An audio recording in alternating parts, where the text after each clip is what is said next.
क्या भगवान श्री राम यहीं पर हमारे जन्म लिए? यह बड़ी विपदा है हमारे देश पर कि आज हमें कोर्ट में साक्ष्य देने की जरूरत पड़ रही है कि हमारे भगवान प्रभु श्री राम यहाँ पर जन्मे। यह भारत की संस्कृति बची है। वो माता तो है, हम लोग कहते हैं कि 33,000 कोटि देवी देवताओं का उसमें वास है, लेकिन आज हर जगह जगह पर उसका तिरस्कार हो रहा है। हर जगह जगह पर गो हत्या हो रही है। मंदिर है लेकिन वहां पर आरती नहीं हो रही। युवा है जो आज भटक रहा है। नमस्कार खोज मास्टर के सभी दर्शकों को मैं रमेश चौहान आप सभी को सादर प्रणाम। आज हमारे स्टूडियो में आए हैं युवाचार्य विवेक दास जी शास्त्री महाराज, जो कि काशी वाराणसी श्रीधाम वृंदावन से रहते हैं और जो अंतर्राष्ट्रीय कथावाचक है।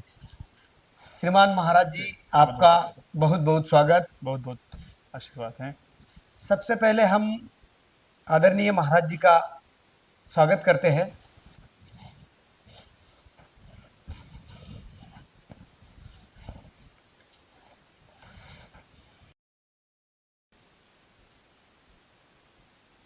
सनातन हिंदू धर्म जागरण यात्रा एवं कलश यात्रा महाराष्ट्र 2025 में अभी जो कि शुरू होने जा रहा है, जो कि मराठवाड़ा से विदर्भ तक, औंढा नागरा परळी वैद्यनाथ से रायरेश्वर महादेव मंदिर चिचपूर मोताळा बुल्ढाना जिला तक इसकी यात्रा शुभारंभ और समाप्ति होने वाली है।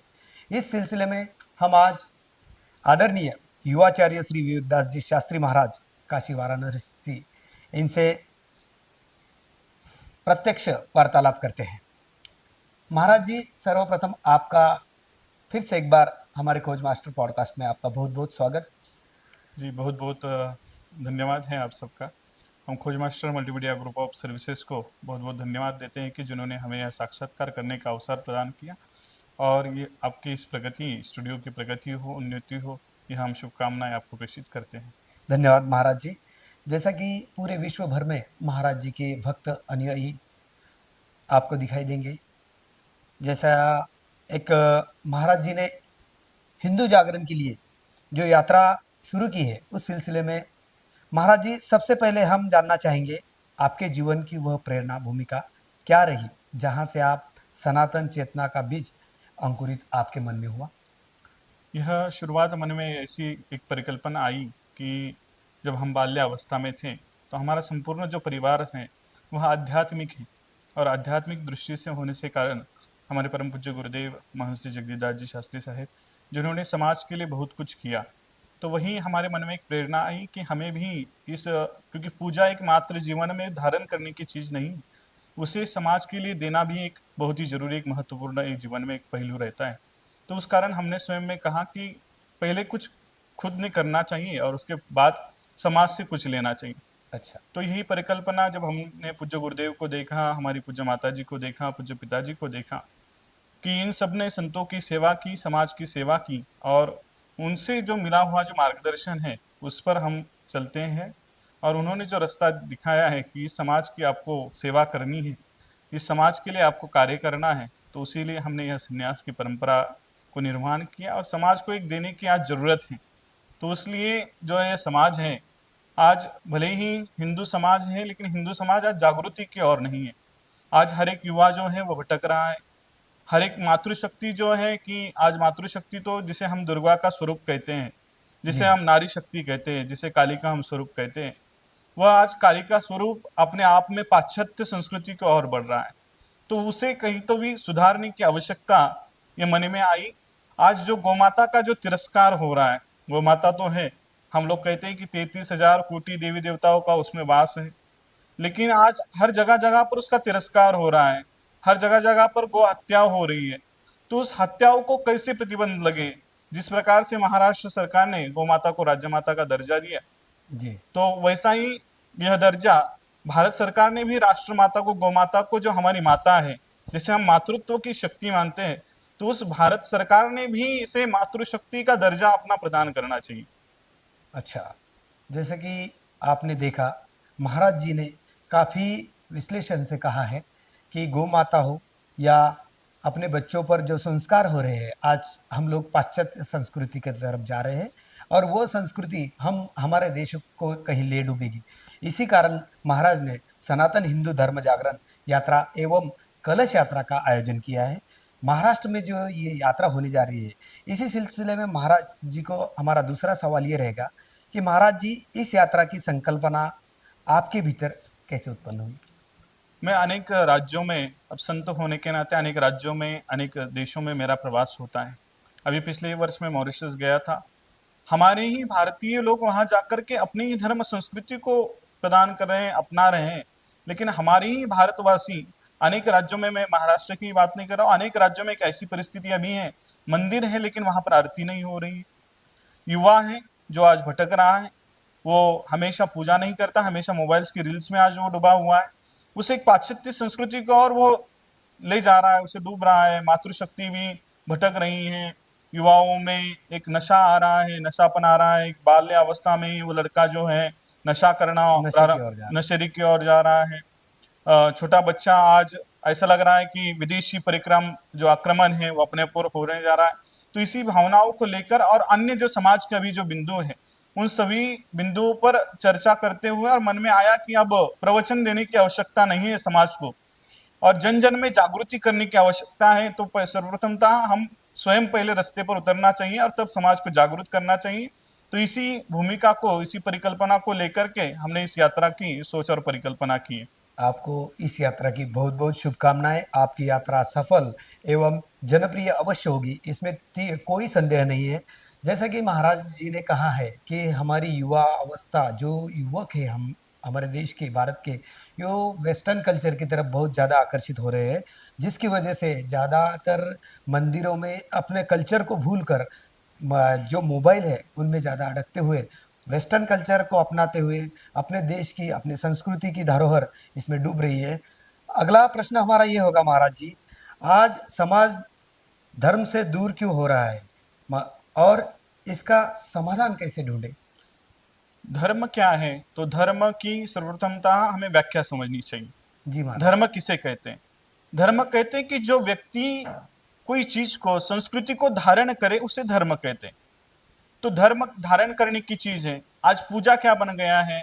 हम त्योहार तो मनाते हैं लेकिन एक फेस्टिवल के रूप में, बस दीपावली है, दीपावली हमको त्योहार करना है, दीपक लगाना है, बस उसको एक रिवाज के रूप में हमने शुरू कर दिया है। जी महाराज। तो उस वजह से जो है संस्कार हमारे अंदर में कैसे प्रदान हो, ये हमें धर्म सिखाता है। तो उस धर्म को हमें आत्म रूप से जब तक हम नहीं मानेंगे, तब तक हमारा यह संस्कार हम में नहीं आएगा। अब बात रही, अब किसी बुजुर्ग व्यक्ति को देखते हैं या बड़े व्यक्ति को देखते हैं या जो भी कथाओं में देखते हैं कि आजकल नौजवान कोई कथा में आना नहीं चाहता है, कथा सुनने के लिए भी नहीं आना चाहता है। जितने भी लोग रहते हैं सब बुजुर्ग लोग उसमें वहां पर रहते हैं। लेकिन वो बुजुर्ग लोग क्यों रहते हैं? तो वहां पर जब माता पिता ने उनको उंगली पकड़ करके जब बताया कि भाई ये भगवान है, ये हमारे सदगुरु है, ये हमारे गुरुजन है, इनका आशीर्वचन, इनका मार्गदर्शन तुमको श्रवण करना चाहिए और तुम्हें इनसे ज्ञान की प्राप्ति लेनी चाहिए। लेकिन आज वही बुजुर्ग जो है अपने बच्चों को घर पर बैठा लेते हैं, बाल्य जो अवस्था रहती है, छोटे बच्चों को घर पर देते हैं और उनके हाथों में मोबाइल देते हैं और कहते हैं कि बच्चा तुमको आने की जरूरत नहीं है। तो ये समाज कहाँ जाएगा? तो ये समाज की प्रगति कैसी होगी, उन्नति कैसी होगी और ये धर्म कैसे बढ़ेगा? तो धर्म की विघटन इसी वजह से हो रहा है कि हम हिंदू होकर के ही हमारे बच्चों को हम संस्कार नहीं प्रदान कर रहे हैं। हमारे घर की जो मातृशक्ति है वो आज वेस्टर्न कल्चर की ओर बढ़ रही है। तो इस कारण धर्म को पहले अपनाना चाहिए, धर्म को अपने अंदर में उसको धारण करना चाहिए और उसे एक आत्म की अनुभूति की तरह उसे धारण करना चाहिए। महाराज जी ने कहा है कि पहले माता पिता द्वारा संस्कार बच्चों में होने चाहिए, जो कि बाल अवस्था में होते हैं। और बाल अवस्था में हम लोग आज क्या कर रहे हैं, चाहे माता हो या पिता हो, बच्चा अगर रो रहा है, किसी चीज़ की डिमांड करता है, किसी चीज़ की अगर वो अनुभूति की प्राप्ति के लिए बढ़ता है, तो हम लोग क्या करते हैं, एक छोटी सी चीज़ है हमारे पास, आज एंटरटेन के लिए हो या बच्चों के लिए हो, एक मोबाइल लिए सामने वाले बच्चे के हाथ में थमा दिए, चाहे वो 2 माह का हो या 7 साल का हो, 10 साल का हो या 20 साल का हो, हम मोबाइल दिला देते हैं और अपने जो फ़र्ज़ है उससे नज़रअंदाज हो जाते हैं, उससे डाइवर्ट हो जाते हैं। इससे क्या हो जाता है, हम लोगों का जो धार्मिक जो स्टेज है, जो प्लेटफार्म है, उस जैसे कि हमारे बाप दादाओं ने हमारी अंगुली पकड़कर हमें धर्म की राह पर ले गए, धर्म का ज्ञात कराया, उस तरह हम अपने बच्चों के साथ कर रहे हैं क्या? आपको लगता है नहीं कर रहे हैं। आज हम लोग अपने बच्चों को जो जो माध्यम दे रहे हैं, चाहे मोबाइल हो, टेलीविजन हो, चाहे कुछ भी हो, उसमें नाम मात्र में धर्म के कुछ जागरण संकल्प चलते हैं, अध्याय चलते हैं, लेकिन बच्चे उन्हें देखना पसंद नहीं करते। वेस्टर्न कल्चर हो, चाहे कोई भी तरह की जो कि बच्चों के मानसिकता में विद्रूप या अनुचित प्रोग्राम सेट करे, ऐसी कोई मालिका हो, रील्स हो, बच्चे देखते हैं। इसी वजह से महाराज जी को धार्मिक जागरण यात्रा का प्रारंभ करना पड़ रहा है। अपने ही देश में अपने ही धर्म की जागृति करनी पड़ रही है। इससे बड़ी विपदा कोई नहीं हो सकती। अगला प्रश्न हमारा ऐसा रहेगा महाराज, इस यात्रा के प्रमुख प्रमुख जो उद्देश्य है वो क्या रहेंगे? इस यात्रा के जो अभी सामाजिक जो उद्देश्य है वह काशी का विषय है, ज्ञानवापी का। कि ज्ञानवापी तो जो मुगल कालीन जो अतिक्रमण जो हमारे ऊपर हुआ है, भले ही अभी सुप्रीम कोर्ट में उसका फैसला होने वाला है, लेकिन उस फैसले को सरकार ने तेजी के द्वारा उसको सुप्रीम करना चाहिए। और जो पूर्ण रूपेण जो हमारी ही जो अस्तित्व है, जो मुगल कालीन, अब सिकंदर लोदी बादशाह का समय लेंगे या मुगल कालीन जो समय लेंगे, जी महाराज। कि हमारी देश में आज हमको ऐसा प्रतीत होता है कि हमारी भगवान श्री कृष्ण क्या यहीं पर जन्म लिए, जी क्या भगवान श्री राम यहीं पर हमारे जन्म लिए? यह बड़ी विपदा है हमारे देश पर कि आज हमें कोर्ट में साक्ष्य देने की जरूरत पड़ रही है कि हमारे भगवान प्रभु श्री राम यहाँ पर जन्मे। यह भारत की संस्कृति बची है क्या? भगवान श्री कृष्ण यहाँ पर जन्मे हैं कि जो आदि काल से जो भारत की जो परंपरा है, इस हिंदू राष्ट्र भारत की जो परंपरा है, यह हमें बताने की कोर्ट में आज जरूरत पड़ रही है। क्यों? क्योंकि मुगल कालीन की जो संपत्ति उसे हम बचाने में लगे, और हमारी जो भारत की जो धरोहर है, चाहे काशी का विषय हो, जिस अहिल्याबाई होलकर ने जाकर के उसका जीर्णोद्धार किया, तो जो हमारा विषय है ज्ञानवापी का, वहां पर वो पूरा संपूर्ण जो मंदिर परिसर है वो हिंदू धर्मावलंबियों के लिए पूजा के लिए खुला कर देना चाहिए। हम सरकार से विनती करते हैं।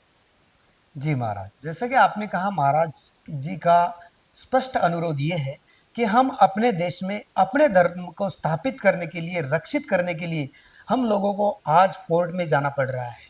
इससे बड़ी विपदा हिंदू लोगों के लिए, हिंदू धर्मीय के लिए क्या हो सकती है? हम किसी धर्म का पक्षपात नहीं करते, लेकिन अपने धर्म के लिए लड़ना हर नागरिक का कर्तव्य है एवं संवैधानिक अधिकार भी है। तो महाराज जी अपने धर्म के लिए लड़ने के लिए, अपने धर्म का विस्तार करने के लिए, अपने धर्म का प्रचार एवं प्रसार करने के लिए इस यात्रा का आयोजन कर रहे हैं। इस यात्रा में हजारों लाखों हिंदुओं ने सहभागी होना चाहिए। इस यात्रा का विराट एवं विरूप स्वरूप हर हिंदुस्तानी को देखना चाहिए, इसमें सम्मिलित होना चाहिए, और इस यात्रा के सम्मिलित होने पर महाराज जी की यात्रा को एक विराट स्वरूप आएगा। हम अगले प्रश्न की ओर रुख करते हैं। जैसे कि आप लोग देख रहे हैं कि हमारे देश में गोवंश हत्या बहुत ज़्यादा प्रमाण पर हो रही है, और इस गोवंश हत्या में कई दिनों के बाद एक ऐसा समय आएगा कि हम लोगों को पूजा के लिए गौ माता का या तो मोबाइल के स्क्रीन पर या तो टेलीविजन के स्क्रीन पर उसका पूजा विधि हम लोगों को करना पड़ेगा। इस समय में महाराज हम लोगों का एक आपको प्रश्न है, गौ माता को आप यात्रा का केंद्र क्यों मानते हैं? गौ माता जो है हमारी हिंदू राष्ट्र जो भारत भूमि है, इसकी जगत जननी मातृत्व शक्ति है। गौ माता में हम 33,000 कोटि देवी देवताओं का वास देखते हैं, और आज उसी गौ माता का हर जगह जगह पर तिरस्कार हो रहा है। वही गौ माता आज प्लास्टिक खा रही है। ये हर एक हिंदू के लिए कितनी शर्मनाक बात है। और जो खेती किसानी करता है, जो गौ माता, वह आयुर्वेदिक में उसका बड़ा महत्व है। तो इसलिए गौ माता हमारी ये जगत जननी है, मातृशक्ति है, और इसे हर एक सरकार नहीं, हर एक हिंदू है यार, चाहे कोई भी समाज का कोई भी प्रतिनिधि हो, उसने उसको दर्जा देना चाहिए, उसकी व्यवस्था करनी चाहिए, उसकी चारे की व्यवस्था करनी चाहिए, उसके लिए जल की व्यवस्था करनी चाहिए।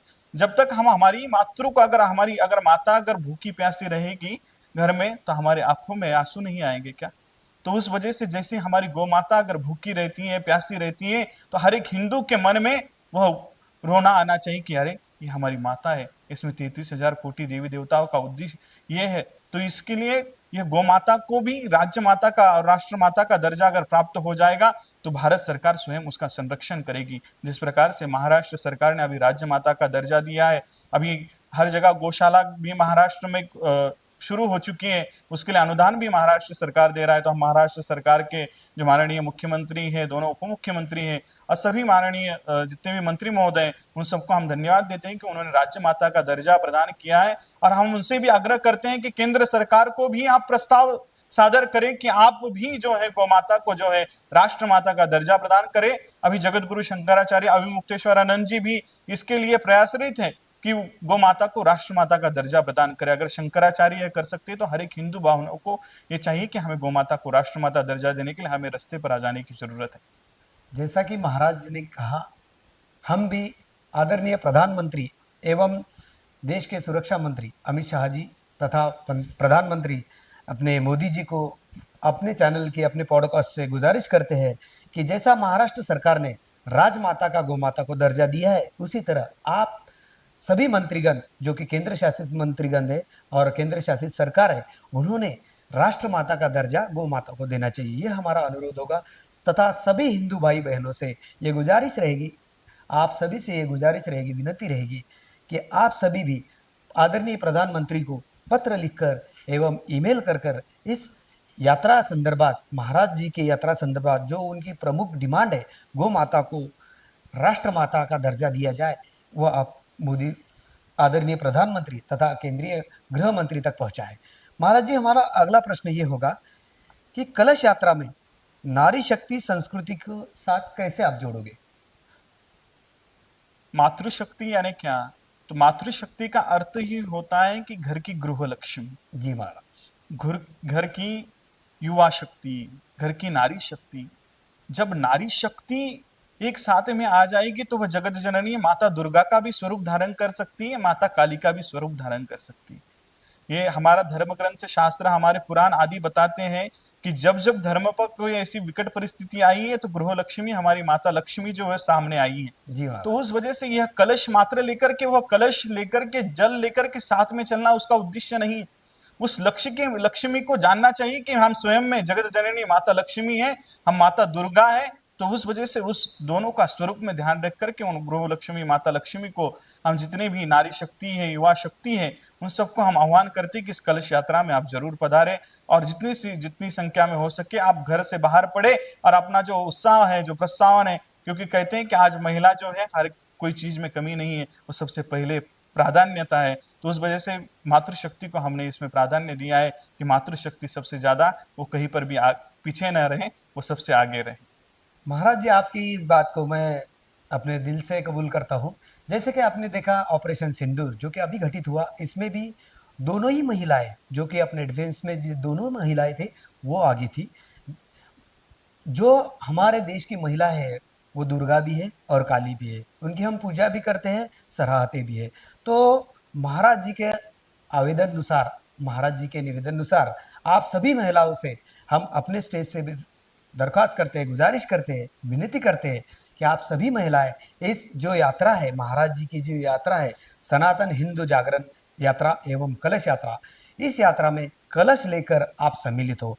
महाराज जी, जैसा कि आपने देखा है हमारे देश में आज तक सभी महिलाओं ने, जैसा कि आप देखते होंगे रानी लक्ष्मीबाई हो या आज की कोई डिफेंस मिनिस्टर में या डिफेंस में महिला हो, उन्होंने काफ़ी योगदान दिया है। तो इस यात्रा में भी महिलाओं का बहुत ज़्यादा आपको सहभाग मिलेगा, इसमें कोई संदेह नहीं है। अगला प्रश्न हमारा ऐसा होगा, सनातन धर्म को धर्म कहा गया है, पंथ या मजहब क्यों नहीं?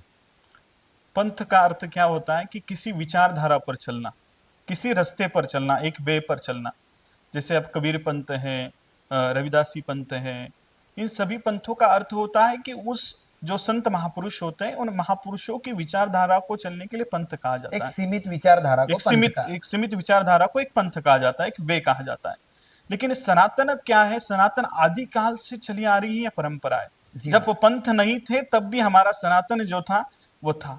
तो उस वजह से आदि से लेकर के अंत तक जो रहने वाला है वो हमारा अद्वैत सनातन धर्म है। तो इस सनातन धर्म की रक्षा करना हमारा दायित्व है, इसीलिए उसको सनातन हिंदू धर्म जागरण यात्रा का नाम दिया है। जी महाराज, जैसा कि आपने कहा है कि हर कोई अगर पंथ ही चलता है तो उसको पंथ कहा जाता है, कबीर पंथ हो, तुकाराम पंथ हो, चाहे कोई भी पंथ हो, लेकिन जो आदि जीवन से चल रहा है, आज तक चल रहा है और भविष्य में, वर्तमान, भविष्य और भूत जो चलता है, उसे कहा जाता है सनातन धर्म। और इसी सनातन धर्म की यात्रा की ओर जो यह यात्रा है वो रुख करने वाली है। इसका मूल उद्देश्य भी वही है कि सनातन धर्म, हिंदू धर्म की जन जागृति। महाराज जी, हर किसी यात्रा का एक मेन आकर्षण होता है, मुख्य आकर्षण जिसे कहा जाता है। जैसे कि जैसे कि अभी हिंदू यात्रा जो राम मंदिर की यात्रा निकली, तो उसमें मूर्ति को केंद्रित किया गया। कृष्ण यात्रा हो तो उसे कृष्ण मूर्ति को केंद्रित किया जाता है। जैसा कि आपने ही कहा कि 33 कोटि देवी देवताओं का हमारा हिंदू धर्मियों का देश है, तो आप इनमें से किस देवता को इस यात्रा में केंद्रित करोगे? सनातन हिंदू धर्म में हम सभी 33,000 कोटि देवताओं को सादर नमन करते हैं, सादर वंदन करते हैं। सनातन का मूल अर्थ का प्रतीक अगर माना जाए तो वह भगवा ध्वज है। जी महाराज।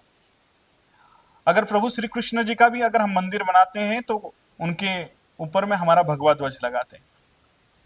प्रभु श्री राम जी का भी अगर हम मंदिर का स्थापना करते हैं तो उनके ऊपर भी हम भगवा ध्वज लगाते हैं।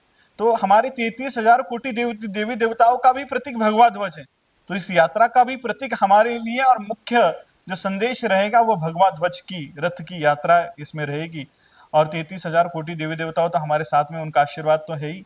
सारे देवी देवताओं का सार, उनका आशीर्वाद, उनकी शक्ति, भक्ति, सभी कुछ भगवा ध्वज में निर्माण होता है। इसीलिए आपकी यात्रा का प्रतीक भगवा जो ध्वज होगा है। भगवा ध्वज भगवा रहेगा। ध्वज है। अभी आपने जो आपका यात्रा का मुख्य आकर्षण चुना है वह काफी प्रशंसनीय है।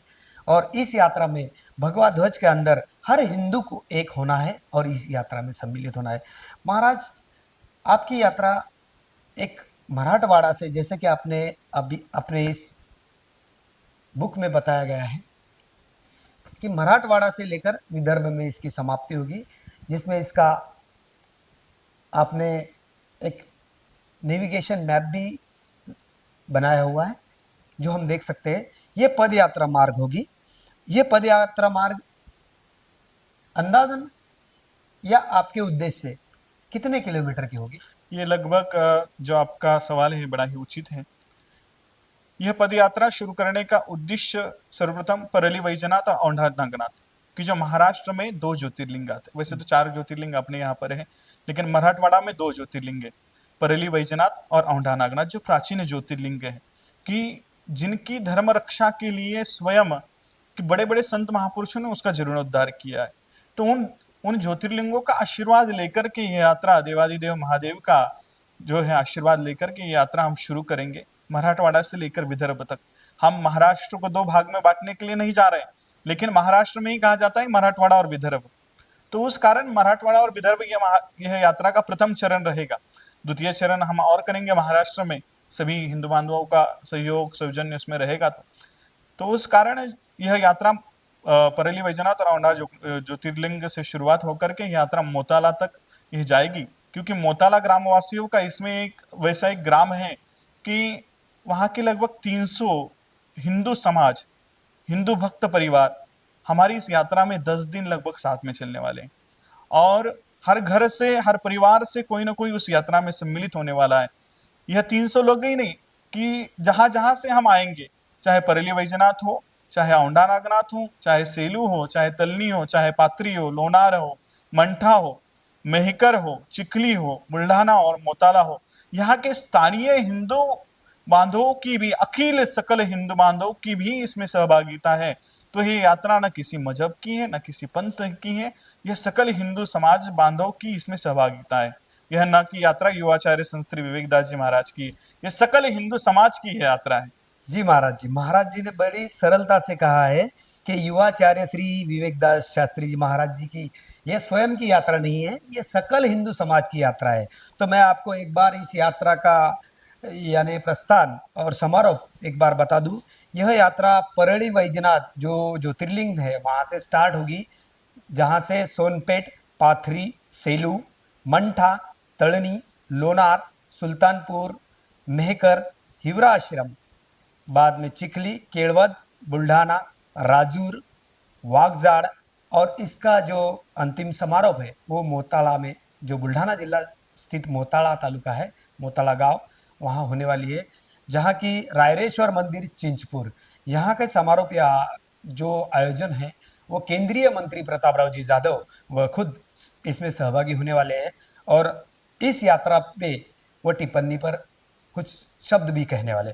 महाराज जी, इतनी लंबी यात्रा में जो कि पद यात्रा, इसमें आपने बताया है पद यात्रा, इसमें दिया गया है सनातन हिंदू धर्म जागरण पद यात्रा।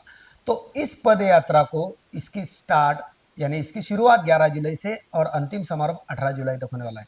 रोजाना आपके भक्तगण कितने किलोमीटर का एरिया पैदल तय करेंगे?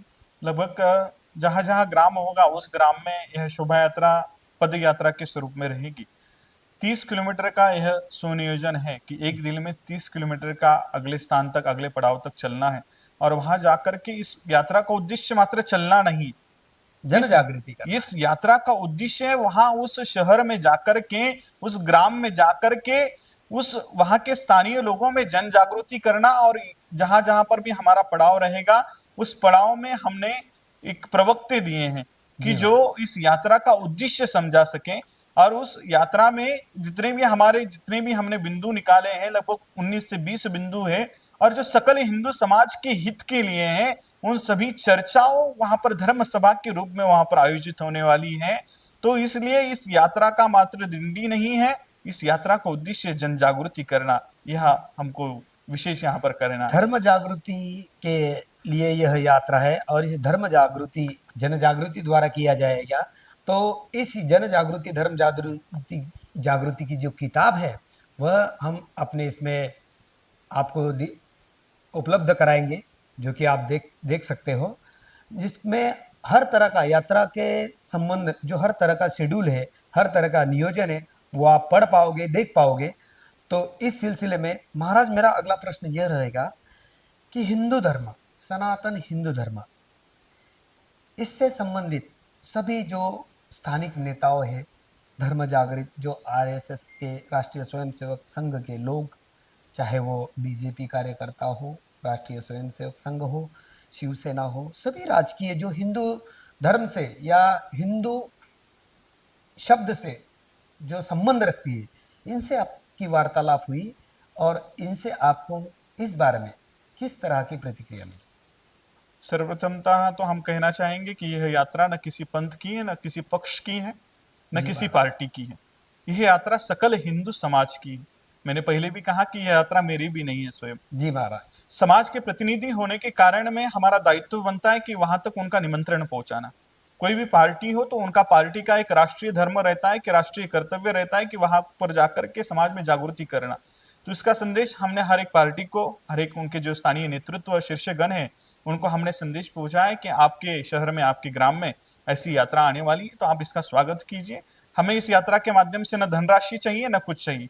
जहां पर भी आपकी, जो भी आप इसका स्वागत करना चाहते हैं, और यह स्वागत हमारा नहीं, स्वयं हमारा भी नहीं स्वागत होना चाहिए, सकल हिंदू समाज का, और जितने भी हमारे भक्त परिवार, और मुख्य रूप से जो हमारे यात्रा में जो भगवा ध्वज है, उस भगवा ध्वज का उसमें पूजन होना चाहिए, और अखिल सकल हिंदू समाज उस यात्रा में सम्मिलित होना चाहिए। यह उद्देश्य मात्र है, यह न कि पार्टी की, न किसी राजकीय व्यक्ति की, न किसी संघ परिवार की यात्रा है।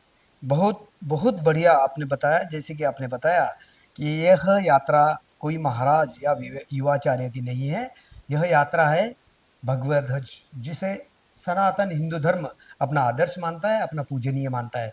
तो इस भगवा ध्वज के पूजा के लिए आप सभी को आना है। किसी पार्टी या किसी, या जिसे हम लोग कहते हैं कि सिलेक्टेड चीज़ का, या कोई एक तरह का पक्ष या कोई एक तरह का पॉलिटिकल बैकग्राउंड इसमें नहीं है।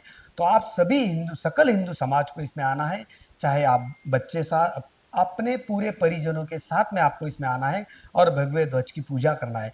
बड़ी सरलता से महाराज ने ये बात कही है, और इस बात की पुष्टि करने के लिए हम लोग आपसे एक महाराज जी को जो व्हाट्सएप पर उनकी वो एक ऑडियो क्लिप हम बताते हैं, शंकराचार्य जी की, जगत गुरु शंकराचार्य जी की जो ऑडियो क्लिप है वो हम आपको सुनाना चाहते हैं, जिससे इस यात्रा की पुष्टि इस बारे में हो जाती है कि कितने बड़े प्रमाण पर, कितने बड़े, जो कि अपने देश का, अपने सकल दुनिया का हिंदू धर्म का प्रतीक शंकराचार्य जी है, इनका एक ऑडियो क्लिप हम आपको सुनाना चाहते हैं, जो कि इस यात्रा की पुष्टि करेगा कि इसका कितना महत्व और कितनी महती आचार्य जी ने विचारित की है। बहुत बड़ा तप आपके द्वारा होने जा रहा है। निश्चित रूप से इस तरह की तपस्या का परिणाम बहुत ही अच्छा निकल करके आएगा।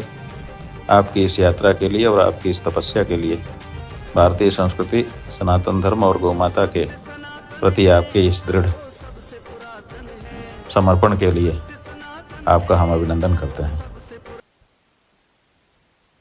जैसा कि आपने सुना, जगत गुरु शंकराचार्य जी ने अब जो आप इस पॉडकास्ट में देख रहे हैं, सनातन हिंदू धर्म जागरण यात्रा एवं कलश यात्रा महाराष्ट्र 2025 की, जो कि अंतर्राष्ट्रीय कथावाचक युवाचार्य श्री विवेक दास जी शास्त्री महाराज काशी वाराणसी स्थित श्रीधाम वृंदावन आश्रम में रहते हैं, उनके द्वारा यह आयोजित यात्रा का एक प्रशंसनीय जो शब्द है हमारे शंकराचार्य जी ने इनके बारे में कहे हैं। तो सभी हिंदुओं से विनती रहेगी कि आप इस यात्रा में सम्मिलित हो। युवाचार्य श्री विवेक दास जी शास्त्री महाराज इनका मनोबल बढ़ाए और सनातन हिंदू धर्म जन जागृति के लिए आप प्रत्यक्ष रूप से अपने परिजनों के साथ, अपने मित्रजनों के साथ इस यात्रा में अवश्य सहभागी हो, जो कि मराठवाड़ा से होकर विदर्भ में बुल्ढाना जिले के मोताला, यहाँ रायरेश्वर मंदिर चीचपुर में इसका समारोह होगा। अपने देश एवं विदेश के श्रोतागण भक्तजनों को आप कोई संदेश देना चाहोगे? हम जितने भी हमारे भारतीय मूल निवासी, जितने भी विदेश में जितने भी हिंदू बांधव रहते हैं, उन सबको हम इस यात्रा में आने का निमंत्रण प्रेषित करते हैं कि वे सभी हिंदू बांधव इस यात्रा में सम्मिलित हो। और जो ये धर्म का जो उत्सव है, जो धर्म की रक्षा के लिए हम इस यात्रा का सुनियोजन कर रहे हैं, तो आप सभी इस यात्रा में पधारें और इस धर्म रक्षित रक्षित की विद्य वाक्य के साथ में हमें इस यात्रा में चलना है और यह धर्म की रक्षण हम सबको करना है। तो सभी हम विदेशी जितने भी भारतीय हिंदू है, उन सबको इस यात्रा में सम्मिलित करते हैं और स्थानीय जितने भी भारतवासी जितने भी हिंदू है, उन जितने भी अनेक राज्यों से जो आपके माध्यम से जितने भी हमारे हिंदू बांधव इस पॉडकास्ट को देख रहे हैं, उन सभी बांधवों को हम इस यात्रा में सम्मिलित करने का और हमें मार्गदर्शन करने का हम उन्हें आह्वान करते हैं कि अगर हमें भी कुछ आपको सुझाव देना हो तो आप जरूर हमें सुझाव दे सकते हैं। आपका मार्गदर्शन निश्चित ही हमारी जो यात्रा समिति है, जो सनातन हिंदू धर्म जागरण यात्रा समिति है, वो आपका स्वीकार करेंगी और आपके मार्गदर्शन के अनुसार इस यात्रा का आयोजन होगा। तो हम सभी सकल हिंदू समाज बांधवों को इस यात्रा में सम्मिलित करते हैं। और जो मुख्य दो तीन जो बिंदु है जो बचे हुए थे पॉडकास्ट के माध्यम से बताना, कि एक तो जो विषय है कि सामाजिक समरसता का विषय, क्या जाति पंथ राग द्वेष हिंदू समाज में बहुत ज्यादा हो रहा है। जी महाराज, हम देख रहे हैं कि अनेक ऐसी हिंदू बांधवों में एक ऐसी परंपरा हो रही है कि इस जाति का, इस पंथ का उससे नहीं पड़ता है, उपजाति का झगड़ा उपजाति का झगड़ा बहुत ज्यादा हो रहा है। तो उस झगड़े को मिटाने के सामाजिक समरसता का दायित्व कि सकल हिंदू, हमारी पंथ जाति ये सब भूल करके हमें इस यात्रा में आना है। हम बस विचार करना है कि बस हम हिंदू हैं, हमारे ये भाई हिंदू है, अगर उसके ऊपर कोई अगर मुसीबत आती है तो हमें उसके साथ में खड़ा रहना है। ये हमें सोच विचार कर चलना है और इस हिंदू राष्ट्र की और सनातन हिंदू धर्म की हमें रक्षा करनी है और इसका दायित्व हमारे सभी हिंदू बांधवों ने लेना है। और हमारे मठ मंदिरों के लिए, इन मठ मंदिरों की जितनी भी व्यवस्था है, उन व्यवस्था के लिए हम केंद्र सरकार से आग्रह करते हैं कि सनातन हिंदू धर्म की राष्ट्रीय बोर्ड की स्थापना वो करे, कि जिससे हमारा हर एक मठ मंदिर जो है वो सुरक्षित हो चुके। क्योंकि अनेक राज्यों में ऐसे आयोग आज स्थापन हो चुके हैं कि हमारे ही मठ मंदिरों से आज टैक्स की वसूली की जाती है और उस टैक्स की वसूली से हमारे मठ मंदिरों पर काम नहीं किया जाता है। वहां पर अन्य जो लोग हैं, अन्य जितने भी, हम उनका नाम नहीं लेना चाहते, उन पर वो पैसा खर्च किया जाता है। तो हम जितने भी ऐसी जो आयोग का गठन हुआ है, उन आयोग को गठन वाले जितने भी राज्य सरकार है, उनसे विनम्र आग्रह करेंगे कि अगर हमारे से आप अगर टैक्स की वसूली करते हैं, मठ मंदिरों से अगर आप टैक्स की वसूली करते हैं, तो उसकी व्यवस्था आप उसी मठ मंदिर में कीजिए। जिस मठ मंदिर में आरती नहीं होती है वहां पर आप पुजारी की नियुक्ति कीजिए। जिस मठ मंदिर की जो है आर्थिक स्थिति विडंबना हो चुकी उस मठ मंदिर को आप संरक्षण दीजिए, उसको संरक्षण भी निर्माण कीजिए। तो ये हम सभी राज्य सरकार जितने भी जहां जहां पर ऐसे आयोग का गठन हुआ है, उन सभी गठन को खारिज करते हुए बस एकमात्र गठन होना चाहिए सनातन हिंदू धर्म राष्ट्रीय बोर्ड का, कि जिससे हमारा मठ मंदिर ये सुरक्षित हो चुके और उसमें ऐसा कानून बने कि हमारे हर एक मठ मंदिर की जो है वो व्यवस्था सुनिश्चित हो। ये थे अंतर्राष्ट्रीय कथावाचक युवाचार्य श्री विवेकदास जी महाराज, जो कि काशी वाराणसी स्थित श्रीधाम वृंदावन आश्रम में रहते हैं। अपनी सनातन हिंदू धर्म जागरण यात्रा पर काफ़ी ज्ञान उन्होंने आपको दिया है, जिसमें प्रमुख तरह से उनकी जो सरकार को मांगनी है, सरकार को जो डिमांड है, वह है गौ माता को अंतर्राष्ट्रीय माता घोषित किया गया जाए, और जो धर्मपीठ है जहाँ सभी हिंदू धर्मीय बंधु पूजा करते हैं, वह धर्मपीठ की सुधारना हो, एवं उसके अगेंस्ट जो आयोग गठित किए गए हैं उनको बर्खास्त किया जाए और सनातन हिंदू धर्म एक आयोग गठित किया जाए, जो कि जो राशि इनके द्वारा ली जाती है वह सनातन हिंदू धर्म के लिए उपयोग में लाई जाए। इस तरह से उनके कुछ अच्छे धर्म के लिए, हिंदू धर्म के लिए, अपने धर्म के लिए ऐसी उन्होंने अपनी मांगनी केंद्र प्रशासन और राज्य प्रशासन की ओर रखी है। महाराज जी, आज इस वार्तालाप में आपने बहुत अच्छा समय दिया और बहुत अच्छी तरह से यह चर्चा, यह वार्तालाप सभी हिंदू धर्मियों को एक अच्छा प्रवचन, अच्छा ज्ञान आपने प्रदान किया। महाराज जी, अब कुछ हमारे स्टूडियो एवं हमारे परिवार के लिए आपको खोज मास्टर पॉडकास्ट में आकर और इस चर्चा पर कुछ टिप्पणी आप करना चाहोगे तो? खोज master group of multimedia services का नाम महाराष्ट्र में बहुत ही अग्रगण्य में लिया जाता है और यह चैनल विशेष रूप से धार्मिक ही नहीं, आध्यात्मिक, सामाजिक और राजकीय विश्लेषण के साथ में यह कार्य करता है और यह न्याय देने का काम करता है। तो हम बहुत बहुत शुभकामनाएं इस खोज master group of media multi services को देते हैं कि ऐसी ही उत्तर प्रगति अपने जीवन में करें, जो समाज में न्याय देने का कार्य आप करें और आपकी जो यह व्यवस्था है संपूर्ण महाराष्ट्र में ही नहीं, संपूर्ण भारतवर्ष में आपके चैनल का उत्तर प्रगति हो, यह हम शुभकामनाएं आपको प्रेषित करते हैं।